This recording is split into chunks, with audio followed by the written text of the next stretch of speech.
السلام عليكم ورحمة الله وبركاته.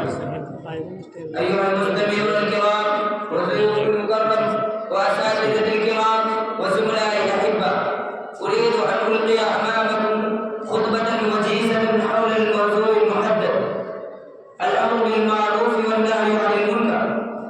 الحمد لله رب العالمين، والصلاة والسلام على سيدنا محمد وعلى آله وأصحابه أجمعين.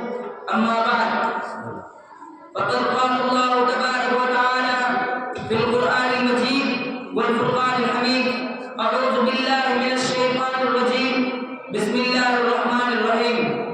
فلولا نفر من كل فرقة منهم طائفة ليتفقهوا في الدين ولينذروا قومهم إذا رجعوا إليهم لعلهم يحذرون.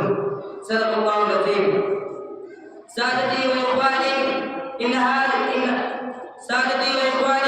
هذه الآية الكريمة التي تلوتها أمامكم الآن تدل دلالة واضحة على أن المسلمين يجب عليهم أن يشكلوا فئة خاصة تأمرون الناس بالأمور الصالحات والخيرات وتنهاهم عن الفواحش والمنكرات، وهذا هو مقصود هذه الأمة.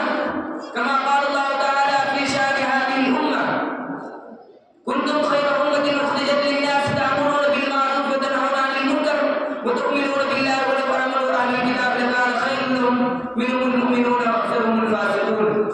وقد ذكر الله تبارك وتعالى الآمرين بالمعروف والناهين عن المنكر في معرض المدح والثناء، فقال: التائبون الحامدون السائحون الراكعون الساجدون الآمرون بالمعروف والناهون عن المنكر والحافظون لحدود الله وبشر المؤمنين. أيها الإخوة، إن الأمر بالمعروف والنهي عن المنكر هو لا